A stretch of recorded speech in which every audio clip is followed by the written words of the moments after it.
All right, good afternoon, everybody. Well, with Cardinal Tomase's wisdom echoing in our ears, we turn our attention to the next panel. My name is Matt Lisiecki. I am a research analyst here at the Center for Migration Studies, and I'll be moderating today's discussion of state and local responses to recent developments in the immigration policy landscape. With the incoming administration, governments and agencies at the state and local levels must once again assume the role of providing vital services to immigrant communities while combating anti-immigrant and anti-immigration policies coming out of Washington. I'm thrilled to be joined today by 4 panelists who bring unique individual and organizational perspectives on state and local level immigration policies. We'll hear first from Manuel Castro, Commissioner of the New York City Mayor's Office of Immigrant Affairs, or MOIA. Commissioner Castro and his team at MOIA are responsible for coordinating access to city services for over 3.2 million immigrant New Yorkers. After Commissioner Castro, we'll turn to Amanda Essex, Program Principal of the Criminal and Civil Justice Program at the National Conference of State Legislatures, joining us virtually. Also joining us virtually is Monica Andrade, Director of State Policy and Legal Initiatives at the President's Alliance for Higher Education. And lastly, we'll hear from Randy McGrorty, Executive Director of Catholic Legal Services of the Archdiocese of Miami. Each panelist will give updates on their organization's current initiatives and planning for the coming administration, with questions from the audience to follow. Please hold your questions until the designated time, and if you are participating remotely, please feel free to write your questions in the chat. So we turn now to you, Commissioner Castro, for an update on MOIA's work serving New York's immigrant communities and expectations for January and beyond. Thank you. Thank you so much, Matthew. Is this on? Yeah. Yeah, great. If you need to pull it up. Thank you so much, Matthew. First of all, thank you for the Center for Migration Studies, to Mario and the team for including us in this important conversation. Mario and I know each other from our time as advocates. I served on the board of New York Immigration Coalition with Mario. I can't spot Mario, but I just wanted to say thank you to him for including me in this and other conversations. As the Commissioner for the Mayor's Office of Immigrant Affairs, as you can imagine, our work in recent weeks has increased significantly. But we had been ready for this. We had been thinking about what the elections and the results may mean to our immigrant community. So we had a plan in place, which we are executing now. Part of that plan involved me meeting most immediately with our school's chancellor, our police commissioner, and other agencies and heads of offices that work and interact with immigrant communities. First and foremost, to reassure our immigrant communities of our sanctuary policies and that we are committed to adhering to our sanctuary laws, meaning that there are laws in place to protect the privacy and information of our immigrant communities. And so regardless of people's immigration status, they can continue to access our city services, whether it's our school system, our hospital system, of course, public safety systems. And that's important for us to be able to share most immediately because we know that a lot of heightened fear, anxiety, and most damaging, I think, misinformation is currently being spread in our community, and we want to make sure that people understand that the city of New York will stand with them and that we have laws in place to protect them. Now, the mayor has, from day one, the day after the elections, the mayor, myself, and other city officials held a press conference to stand with our immigrant communities and say that we have sanctuary laws. We will continue to be a sanctuary city, and the mayor has been clear from day one he is against mass deportations, and that's something we have to discuss and think through as one of the cities with the largest number of immigrant communities. As Matthew mentioned, over 3 million New Yorkers are immigrants. But we also are home to about 500,000 undocumented immigrants, about 1,300,000 non-citizens. Many of the organizations here today, especially Catholic Charity, has been working with for so long to make sure that they have the protections they need. But what we're facing is new, as you can imagine, and we're preparing for the different scenarios that we might see in the coming months and the coming years.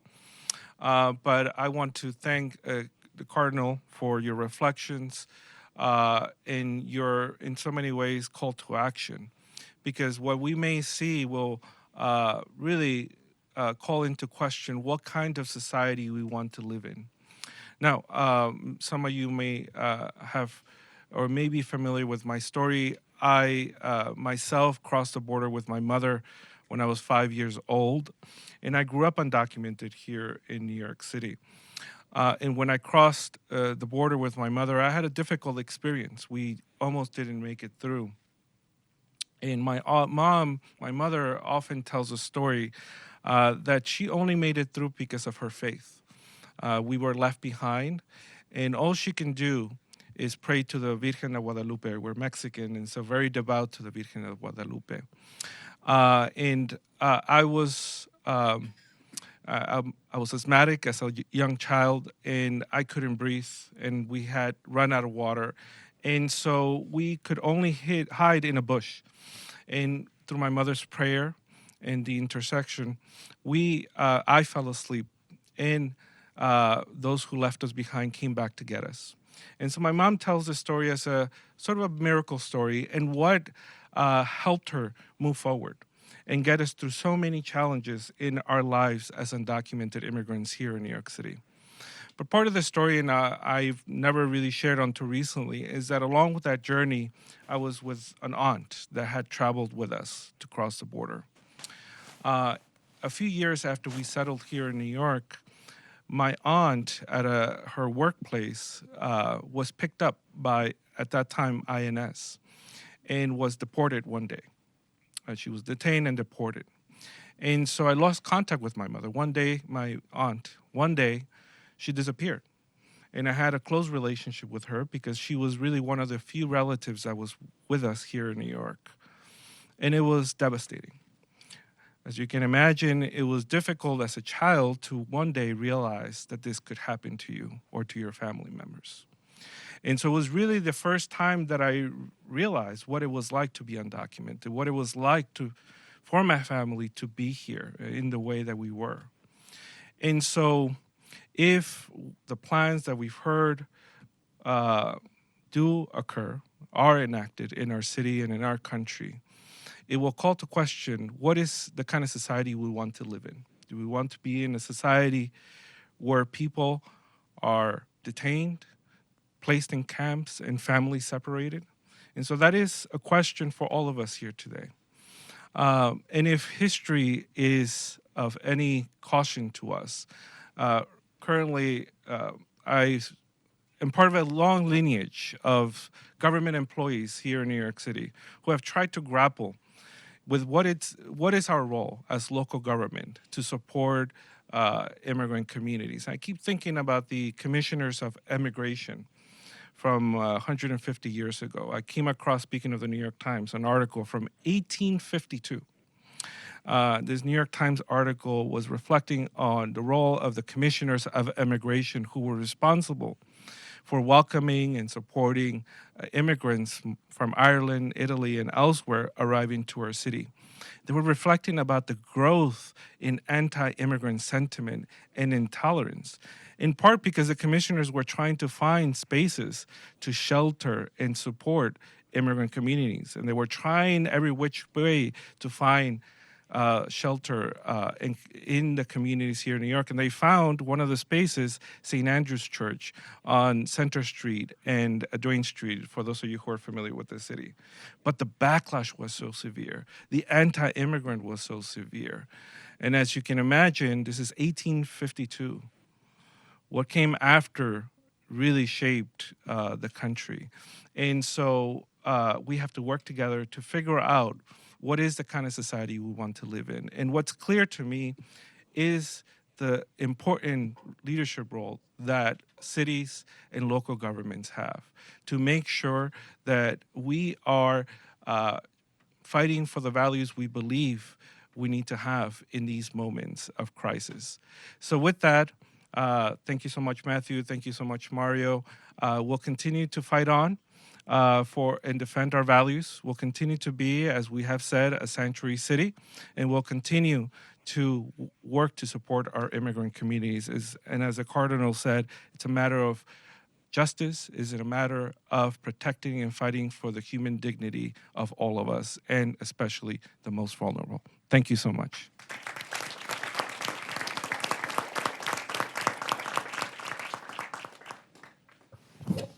Thank you, Commissioner Castro. Amanda, you're up next. All right. Good afternoon, everyone. I'm hoping that you can hear me okay. Like our speaker earlier, I'd have some audio issues, but I'm hoping that this is all working. So as Matt mentioned, my name is Amanda Essex. I'm a program principal in the National Conference of State Legislatures Criminal and Civil Justice Program, and I lead our work tracking state immigration policy, coordinating across programs at NCSL. For anyone who is not aware of NCSL, we are a nonprofit and bipartisan organization. Our leadership is bipartisan, and NCSL is nonpartisan in our work. We serve all 50 state legislatures, the Commonwealths and territories, and that includes 7,386 state legislators and over 30,000 legislative staff around the country. Our offices are located in Denver and Washington, D.C., and we provide information and research for our members on a wide range of policy issues, including immigration. Our work tracking immigration-related policy, it touches a number of programs at NCSL. This includes our Children and Families team, education, elections, employment, labor and retirement, health, and transportation. And then we also have state legislatures before the federal government. So my remarks today are really going to be focused on the areas where we've seen state legislative action in recent years and kind of what we see coming next. But before I dive into that, I do want to do a quick overview of some of the state level election results that are going to provide some context for what we anticipate seeing in 2025 and beyond. Voters in 44 states chose 5,808 state legislators on Election Day 2024, which is 78% of all legislative seats nationwide. Prior to this election, Republicans controlled 28 state legislatures, Democrats controlled 20, and the Pennsylvania legislature had divided control, along with Nebraska's unicameral and nonpartisan legislature. After the election, one fewer state is controlled by Republicans, 3 fewer states are controlled by Democrats, and there are now 5 legislatures with divided control. So what this means is that overall, despite record spending in legislative races, the post-election state landscape is hardly different than it was before the election. Republicans net 50 seats in the whole country, which really isn't much considering there are 7,386 seats, and Democrats retain most of their power bases. So just kind of the overall takeaway here is that split legislatures and divided government is up. So there are more states where both parties control one of the levers of policymaking power. We anticipate that this is just going to continue the trend we've seen of bipartisan lawmaking happening at the state level. So with that, I'm going to dive now into immigration and where we have seen action. I will mention that in our work, and a lot of this information comes from a legislative database that I maintain on our website, where we track state enactments on immigration policy. So if you put NCSL Immigration State Legislation Database into your search engine of choice, you'll find a link to that. In 2024, we've seen legislatures enact or adopt more than 130 pieces of legislation addressing immigration, though this was a decrease from the more than 180 pieces that we saw in 2023. The area of state policymaking that has received the most media attention, and I'm sure no one is going to be surprised to hear, were efforts by states to pass legislation similar to Texas's Senate Bill 4, signed at the end of 2023. We saw at least 10 states consider similar legislation to make illegal entry into the state a state-level criminal offense. The type of legislation along these lines passed in Iowa, Louisiana, and Oklahoma, but it failed in the other states where it was considered. In the recent election, Arizona voters passed Proposition 314, making unauthorized border crossings a state crime and providing the authority for state and local law enforcement to arrest and deport individuals who violate this provision. This proposition was also modeled on SB 4, though that law is currently on hold as its constitutionality is litigated. And relatedly, the Arizona measure does provide that someone cannot be prosecuted until a similar law in Texas, such as SB 4, or another state has been in effect for 60 consecutive days. So it's a bit of a wait and see what happens with that court case. Almost every year, we do see legislation in some way addressing sanctuary policies, whether it's supporting or banning these. Georgia passed legislation banning sanctuary cities, as did Louisiana in 2024. And South Carolina established a unit within the state's law enforcement division tasked with enforcing immigration laws. And Tennessee required law enforcement agencies to report the status of individuals who are arrested and found to be not legally present within the United States. Every year, we also see resolutions adopted by state legislatures. This year, a number of states did adopt resolutions expressing support for Texas and their efforts to reduce the number of people crossing the southern border. However, at the other end of the spectrum, we saw Utah adopting a resolution celebrating the state's history as a welcoming state for refugee families and declaring their support for the resettlement of refugees in Utah. We also continue to see state legislation addressing state support of immigrant integration. I'm going to highlight just a handful of pieces of legislation that we saw in this space in 2023 and 24. In 2023, California required the state's Department of Education to curate and maintain on its website information regarding requirements, best practices, and available state and federally funded programs for newcomer pupils, and to publicly report on an annual basis on its website the enrollment of newcomer pupils. Another bill in California specified that the assistance and services provided by the Small Business Procurement and Contract Act applied to all people, regardless of their immigration status. This year, Colorado changed its law providing driver's licenses to be issued to individuals who are not lawfully present in the United States by removing some of the requirements and also expanding the list of acceptable identification documents in order for someone to obtain a license or a state ID card. Colorado also created a grant program for community-based organizations to provide appropriate services for migrants who are within 1 year of their arrival in the United States. Idaho enacted legislation providing more flexibility for international medical graduates to be licensed to practice in the state. And this is something that colleagues on our health team have indicated that they continue to see significant state legislative interest when it comes to international medical graduates. Relatedly, our employment, labor, and retirement team also gets regular questions about reducing barriers for occupational licensing for people coming from other countries. Vermont and Washington State this year allowed individuals to receive professional licenses and certifications regardless of immigration or citizenship status. And Washington State also made changes to allow DACA recipients to apply for civil service. Maine in 2023 requested a waiver from the United States Department of Homeland Security and USCIS to allow asylum seekers to work in the state. And we also continue to see legislation creating and supporting offices of New Americans. Maine legislatively established an Office of New Americans in 2024 within the Office of Policy, Innovation, and the Future. And while it's not specifically an Office of New Americans, North Dakota did establish an Office of Legal Immigration in 2023, requiring the office to take specified actions, which included, but are not limited to, developing and implementing a statewide strategy to support businesses in recruiting and retaining foreign labor, including immigrants already in the United States, and the integration of immigrants into the state in order to promote economic opportunities for immigrant communities. So with all of that in mind, and with the framing that I provided around the election this year, we actually do anticipate that in 2025, we're going to see some of the same kind of state action. We'll certainly continue to see state level efforts to criminalize and discourage illegal immigration, but I do anticipate we're going to continue to see bipartisan efforts and activity around supporting immigrant integration into the United States. So that's just kind of a quick, big picture overview of state legislative activity from NCSL's point of view. Terrific. Thank you, Amanda. Up next for a continuation of overview of state level policies, this time with a focus on institutions of higher learning and their activities as regarding their immigrant students. We turn now to Monica Andrade.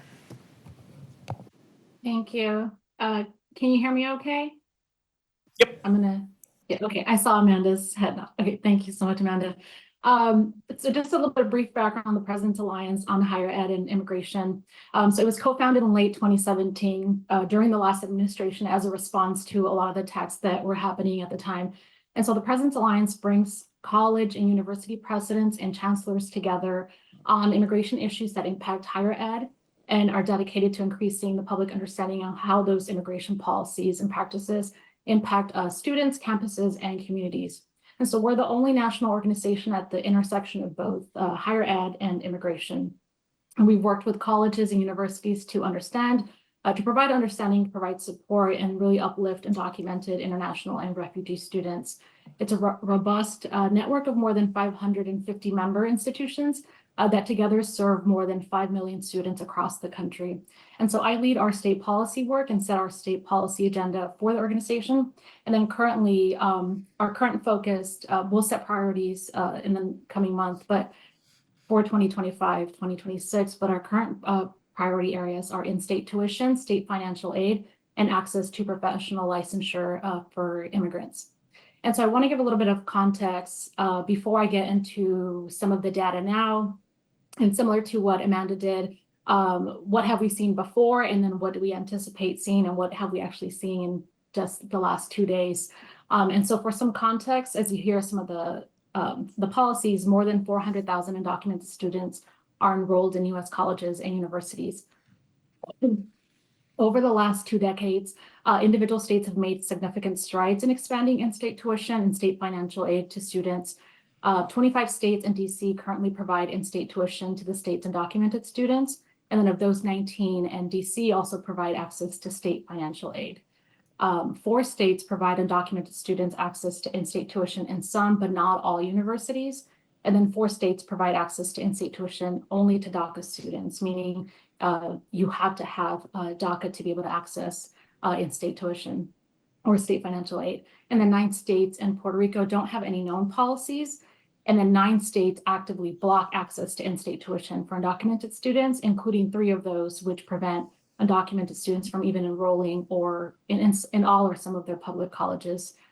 So something to know as you hear the data and as you hear me talk about the student population is that the population of DACA or DACA eligible students is shrinking. It's a smaller population because as you all know, right, DACA is tied in litigation, but the DACA program also hasn't had any updates to include individuals who arrived in the US after 2007, which is the specified eligibility date. And so the example that I use when I do presentations is if someone arrived in the US at the age of 4, for example, in 2008, they would be of college age right now, but they would not be eligible for DACA. And so something to think about is in those states that have policies that are only tied to DACA, they're not helping students coming out of high school and who are needing to access higher ed right now because they can't file a initial application for DACA or aren't even in the specified eligibility date.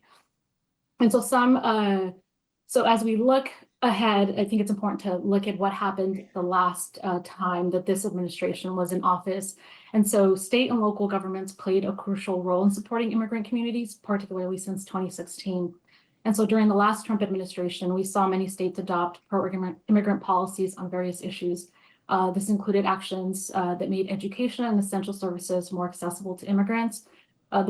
The work that states did there was not only reactive at the time, but also really set the foundation for long-term support. And so I won't go through specific bills from 2016 or through that time, but just so we can see what some notable state-led initiatives passed during that time. It was limiting local law enforcement cooperation with federal immigration enforcement, passing legislation to expand access to in-state tuition for undocumented students, and then enacting legislation related to professional licensure, which would then enable individuals to access licensing regardless of immigration status. And then some states passed laws aimed at protecting the privacy of immigrant residents, and then established legal defense funds to provide legal assistance to immigrants facing deportation. which would then ensure access to representation regardless of what your immigration status was or is. And so looking ahead, we expect states to remain essential players in advancing support for immigrants, similar to what Amanda is sharing. For us, state level work will be especially crucial in defending and expanding tuition equity, particularly in states that currently extend it only to DACA recipients. And this was the case no matter who came into office or who would have been the next administration, right? Because DACA is in jeopardy. And so regardless of who would have been in office, we had already been thinking about, okay, in those states that have policies that are only tied to DACA, how can we expand those so that more students can have access to tuition equity there? And so then we also are focusing on strengthening policies in states that already have these measures right now. And so there's an urgent need to broaden tuition equity to all eligible undocumented students across the country. This means advocating for legislation in states where the policies either don't exist or are limited. And we'll have to continue to defend students in states that attempt to pass anti-immigrant policies. So just as Amanda was saying, we'll see policies introduced that are pro-immigrant policies, but we're also going to see some anti-immigrant policies. The only one that I'll talk about today, some states have already started pre-filing for this next legislative session. And so a few days ago, Texas started pre-filing. And so multiple Republican House members have already filed identical versions of a bill to stop providing in-state tuition to certain undocumented students who live in Texas. Specifically, I'm going to talk about HB 160, which was just pre-filed a few days ago. And so that bill would eliminate the Texas DREAM Act, which is how undocumented students in Texas access higher education. And Texas was actually the first state to pass in-state tuition through the 2001 Texas DREAM Act. And that the legislature has attempted to repeal it more than once unsuccessfully. But one key difference this round that I noticed is that HB 160 includes language which would require institutions to notify law enforcement if a student is found to be unauthorized to be in the US. And it also includes some language that would require students who were getting in-state tuition under the 2001 Texas DREAM Act to now pay the difference between the rates if they were classified incorrectly without a definition of what that actually means. And so I think it offers really a glimpse into how certain states will be emboldened to introduce an attempt to pass anti-immigrant legislation. But I think I want to end with that this moment really provides a chance for states to lead by example and create robust models that foster inclusivity and opportunity for all residents, regardless of immigration status. Thank you.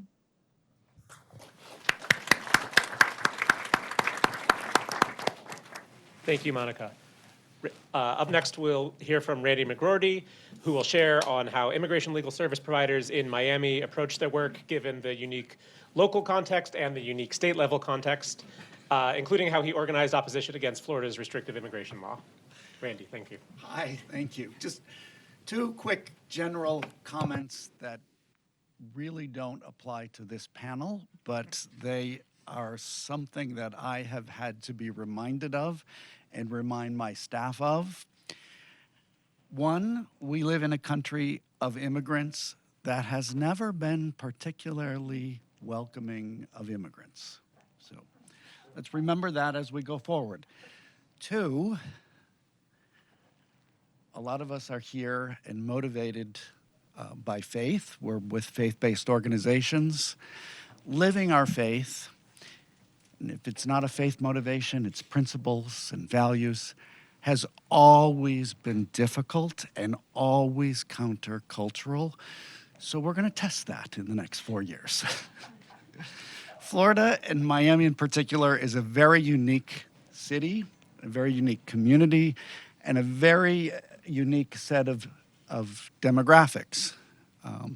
So the state of Florida is large. I always make a joke that the geography of Florida is sort of suspended, that the farther north in Florida you go, the farther south you really are.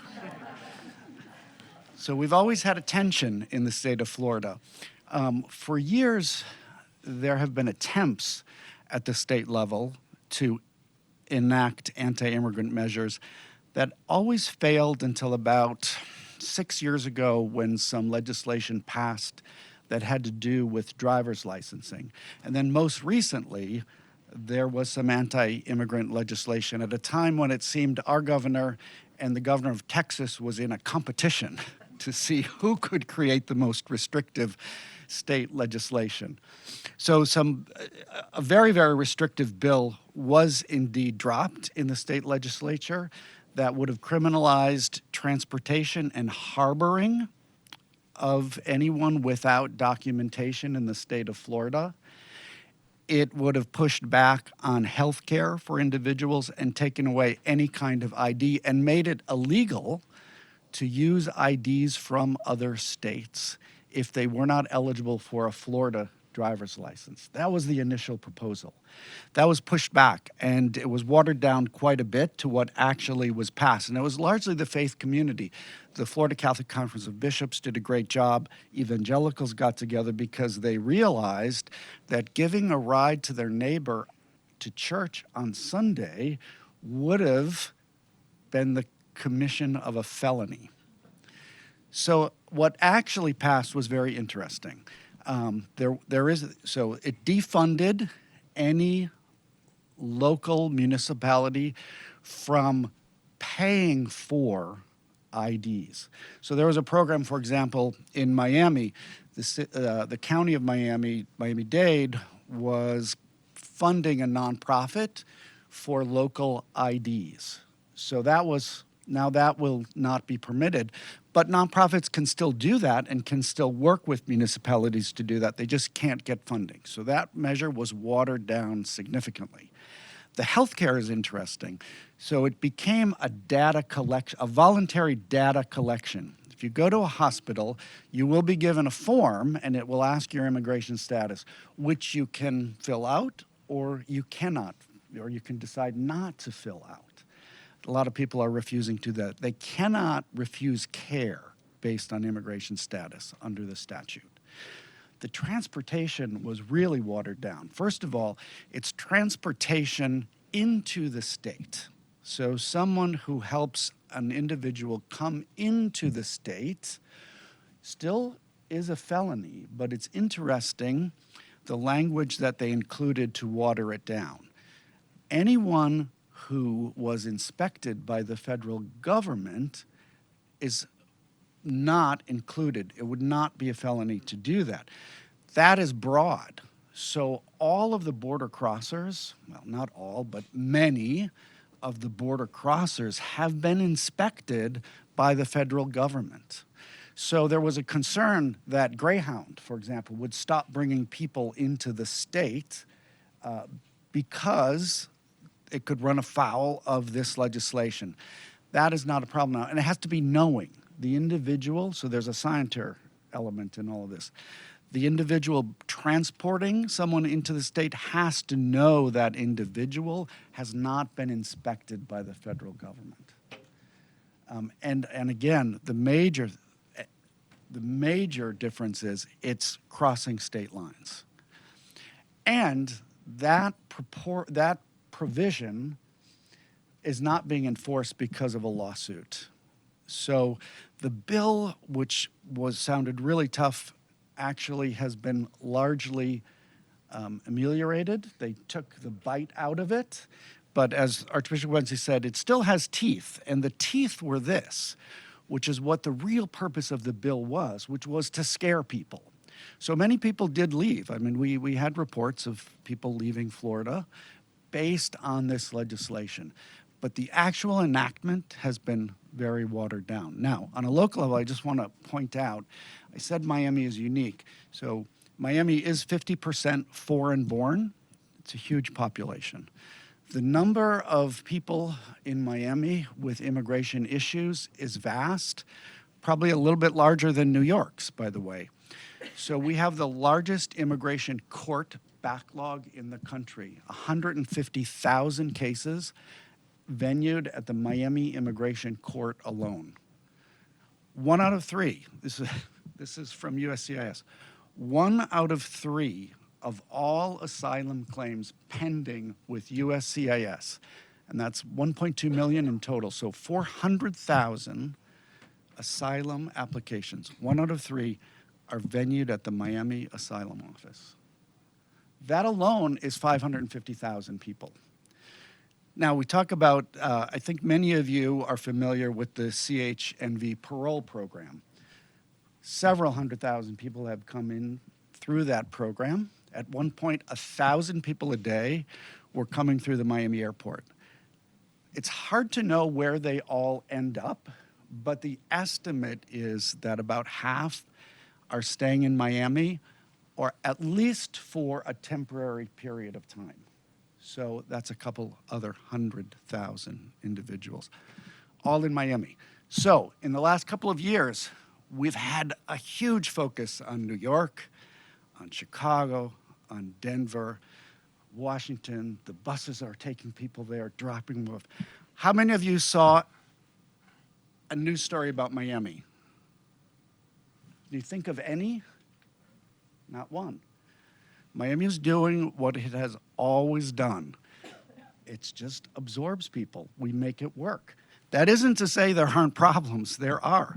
We have had some homeless situations, but we have a lot of recent immigrants. It's interesting. So recent immigrants tend to take in their family members. It's an informal social safety net at work. It's not sustainable, but it is working right now. So we're very sort of proud of what Miami is. We don't say Miami is a sanctuary city. It formally is not. But we do say that Miami is a sanctuary.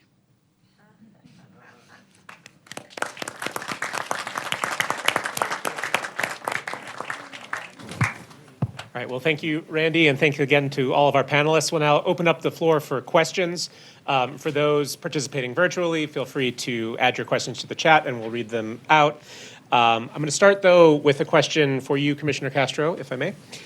So much attention has been paid, and rightly so, to the needs of the 220,000 some asylum seekers and other new arrivals to New York over the last 2.5 years.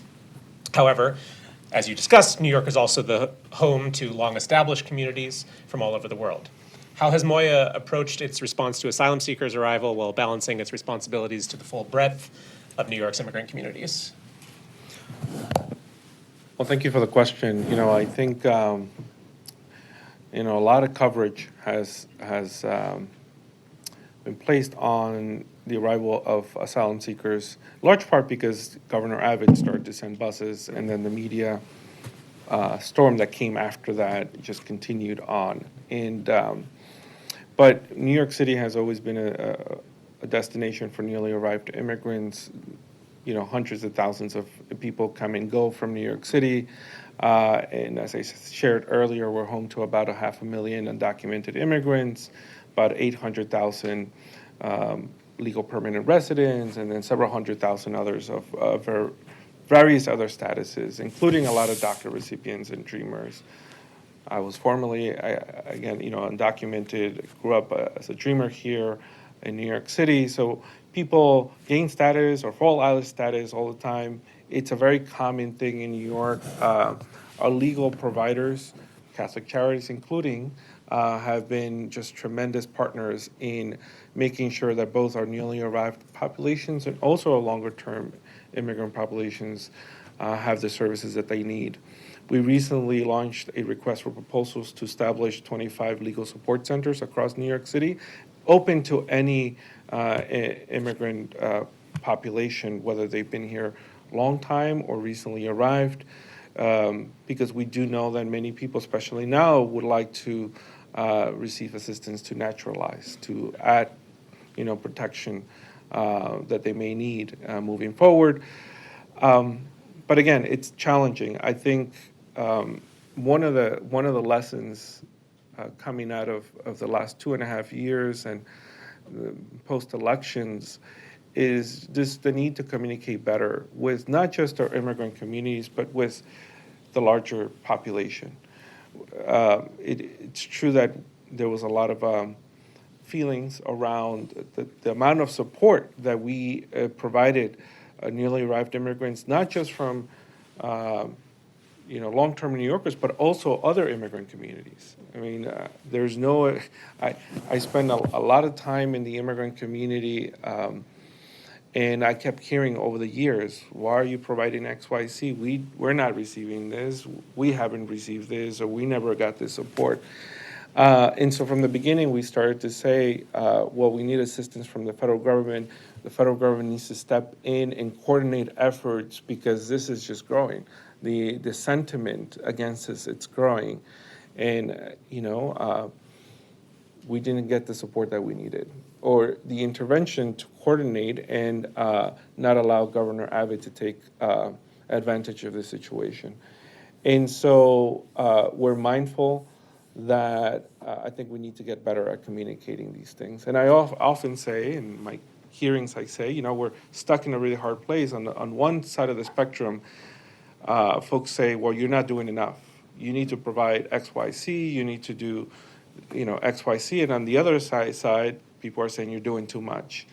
And we're proud of what we've been able to accomplish. We've provided shelter and other supports to over 200,000 people who arrived in the last 2.5 years. But as was mentioned, it's just not sustainable. Our immigrant communities are now integrating into communities, but now nonprofits are feeling the pressure because there's just not enough resources to go around. But yes, we've opened up resources. We are hopeful that in the coming years we're able to provide more. But it's a large immigrant population that we need to care of. Of course. Yeah. Thank you. I'll take questions from the floor. Feel free to raise your hand, and Jess will come around with a microphone. Yeah, I was really interested by Amanda's presentation from NCSL, and I'm interested to know, maybe this is too broad of a question, but it sounds as though obviously there is, at the very least, information sharing and copying of legislation across states. So is there, allies being formed across state legislatures in terms of trying to change legislation at the state level? Or does anyone know about this at the mayor's level, like the U.S. Conference of Mayors or Governors Association, et cetera? Like what kind of, I know there's a lot of sharing of information that happens, so I'm interested if anyone has any information about political alliance and political ways to sort of move the needle on some of these issues.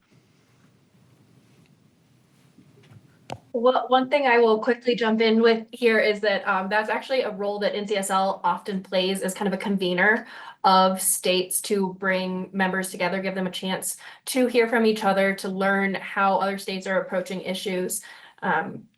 So there is certainly a lot of that does happen.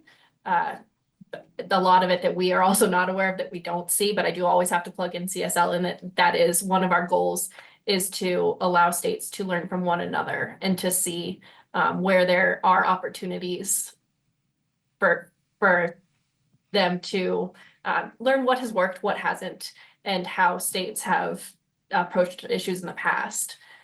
But that's really a very broad answer. I don't know if others want to touch on anything more directly within the immigration space on that. Yeah, I can add a little bit. So if folks there work on, I say there because I'm looking at all of you from my screen, but if you work on tuition equity or professional licensing issues, I really encourage you to join our President's Alliance State Equity Table. And so it's a network that brings together individuals that are engaged at state level efforts to expand, defend, and strengthen access to all the 3 policies that we work on. Our members come from various states, and it's not, I think one thing that I always have to remember to say to folks, so we're the President's Alliance, but that coalition is advocates, we have legislators on there, faith organizations, we have individuals that are on there, and they all come from different states with unique legislative landscapes. And so we offer support and collaboration opportunities. So one quick example that I'll give you, I think Amanda talked a little bit about the Washington professional licensing bill. Folks that were able to pass that bill are part of our state equity table, and so got support from American Immigration Council, for example, who's on our state equity table. And so we have this, it's become this phenomenal space where, depending on where you are in, whether it's introduction of a legislation, starting to draft it out, or you've already, it's already been enacted and now you're in the implementation phase, there's this group of folks. So this is particular to the higher ed immigration space, but they're all over the place. We just have to tap into them. But that's one. Please reach out if that's something that you're interested in. This was on the same topic, so I'm going to bounce back to you, Amanda. You mentioned the state offices of New Americans. I know there's approximately 20 or so or equivalent offices. Are you aware and want to share on any collaborations within the ONA network and kind of partnerships between states at that level? You know, one thing I can mention is that I believe it's the World Education Service that does the ONA network, and we've worked with them. We actually did a session for our members at one of our annual meetings a couple of years ago. I want to say it was 2 years ago. It was a fully virtual meeting, but we had someone from Michigan's office and then someone from another state that I can't remember off the top of my head right now, and talked about what they do, what that looks like, how other states can approach this. I'd be happy to share that link for folks if anyone would find it useful for maybe some messaging around that. If I can find it online, I think I know where it is. But it's certainly something that we have been working to educate our members on, that this is an opportunity to support new Americans coming to the country. That'd be terrific. Thank you. Don, I think you're next. Thanks. I think I have a question for Randy, and it's this. A lot of the, Center for Migration Studies, of course, produces very rigorous work, but it's also something of a faith-based organization in the sense that it was founded by, the Scalabrini congregation. And as you kind of look around, and Cardinal Tomasi was always very strong, I never forget your values. Do really, really good, hard work, but never forget your values. Does the fact that a DeSantis or an Abbott or on are Catholics and self-professed Catholics mean anything in kind of when you're working with them? And if so, is it because they get the teaching at all? Because it doesn't seem like that, or is it because of, there's constituents that are Catholic, or because of your brilliant arguments, or what? I mean, are you influential for that reason at all? Well, it was interesting. 2022, it was a huge issue about migrant children, and Catholic Charities and the Catholic shelters have been under attack by the state government. The state of Florida took away their licensing for children, and they sort of developed this talking point that Catholic Charities are engaging in human trafficking by bringing children in. And we sort of had an interesting moment where the governor of the state of Florida, who is Catholic, called the Archbishop of Miami a liar because he was challenging the view of children. And in fact, it was interesting. Some of you might be aware of it's quite iconic in certain circles, the Pedro Pan operation. About 20,000 children were brought from Cuba in the 60s. And the Archbishop rightly pointed out that, many of the children are in similar situations to Pedro Pan's. And so Governor DeSantis had a press conference with Pedro Pan alumni saying, these kids are different. We were different. This is a different time, and what's going on now is wrong. So we had competing press conferences because we had our Pedro Pans, who we felt were living their values, and they themselves talked about their faith. Others didn't. So I really think, Don, that it comes down to politicians. I don't really understand politics, particularly now. But I think that is what they're reacting to, and not their faith. And how do we address their faith when a Catholic is calling the Archbishop of Miami a liar? I mean, he used those words. So I think it's politics. I've had a lot of discussions back and forth after the election. We do a lot of naturalization, and we've naturalized a lot of Cubans over the years. And everyone said, you know, you're naturalizing people who voted for Trump. I said, you know, how do you justify that in your work? First of all, it's the right thing to do. I mean, it's a silly argument, right? But my question for them was, why are they voting for Trump? You know, it's about formation. So I just think the average Catholic has a lot to answer for in their faith community, faith life. I don't think that changes once you're elected to higher office. I have a question for Monica. I'm wondering if there's data about where undocumented students are going to work now, and if their income is higher going to college even though they are undocumented. Yes, this is a good time for me to plug I think it's on my, the Higher Ed Immigration Portal. So it's a platform that the President's Alliance hosts. And on there's data for each state. So if you click on each, there's like a huge map that tells you where each of the states fall under the policies that we look at, whether they're comprehensive or limited. If you click on each of the states, you can access a lot of the data for each individual state. The other place that I'll plug, because we work with them quite a bit and we get a lot of the data from them when we are having conversations with coalitions or legislators, is the American Immigration Council. We do a lot of the economic numbers. Data, so I think definitely checking them out, but the Higher Ed portal for us. Matt? Oh, great. Yeah. Yeah, this is for both of you. Thank you for being on and for being patient with us. My question is, I learned a new term the other day, and this is sort of a political issue, so if you can't answer, that's fine. And it was Trump-proof. That some states want to Trump-proof their states from whatever policies are coming from the new administration. Could either one of you sort of put a little meat on those bones and tell us what that exactly means? I mean, what that looks like in terms of states trying to prevent the Trump administration from them to conform to things that they don't want to do.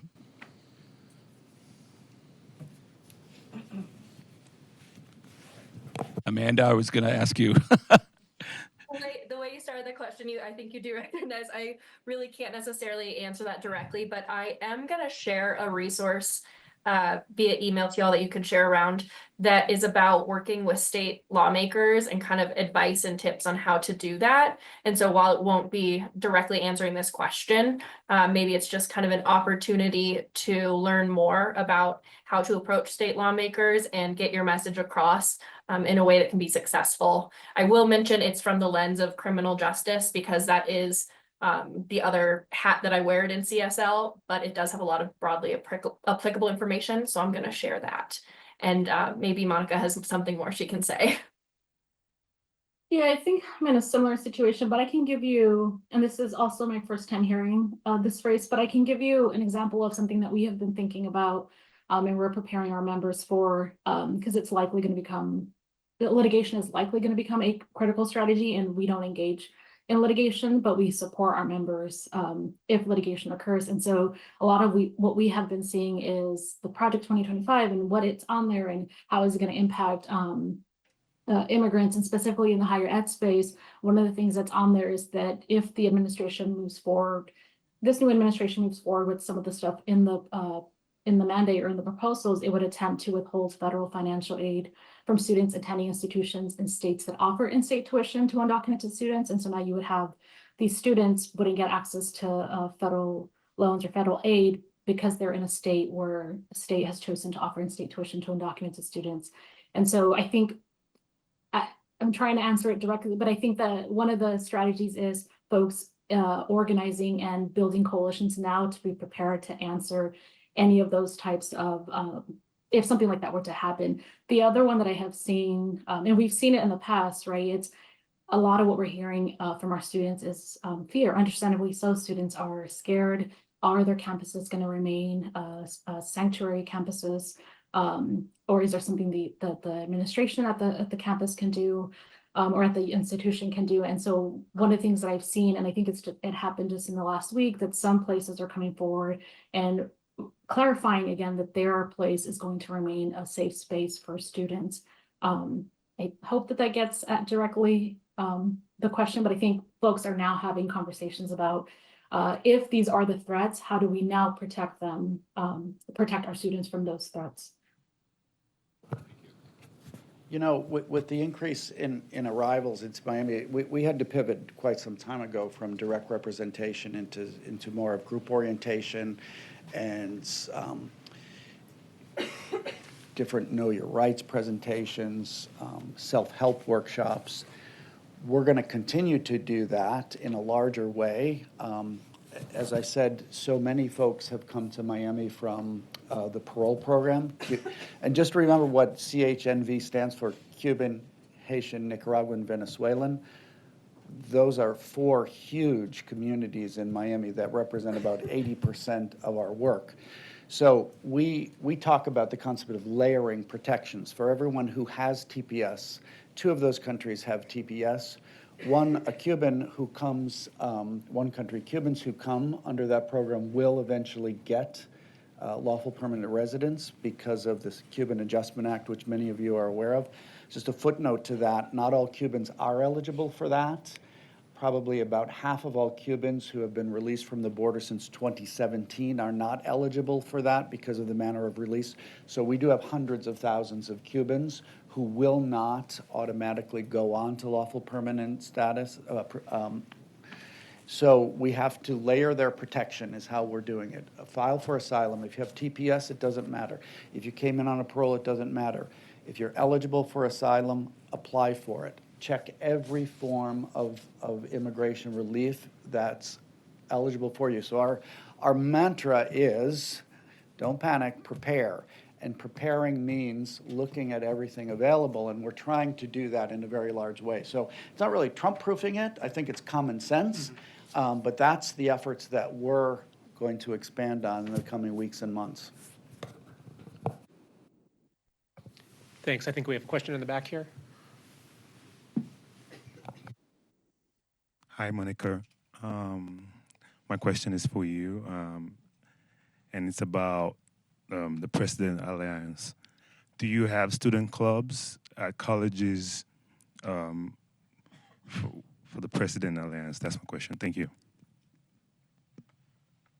Thank you. Yeah, so we have, so I do the direct, the state policy, but we have a separate team that handles campus engagement. And they work with all of the institutions that are members of the President's Alliance.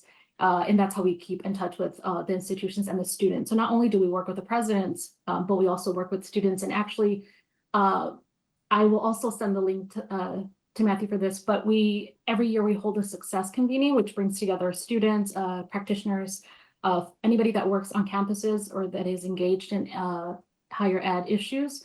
We bring folks together. This next year, we're going to be in Chicago in September. It's our 3rd time that we've hosted it.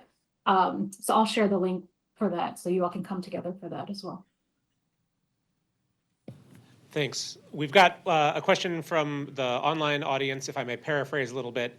But for everybody on the panel, as far as the discussions that you've been a part of or been briefed on, how much is there an awareness that, you know, if deportations are happening within a city or within a state, to some extent, people are going to perhaps leave that city, leave that state, but there's going to be, you know, likely movement to other cities, other states, other countries. Is there a sense of, you know, we just want to kick the can, or is this something that you feel like people at the state and local level are grappling with and kind of factoring into their thinking?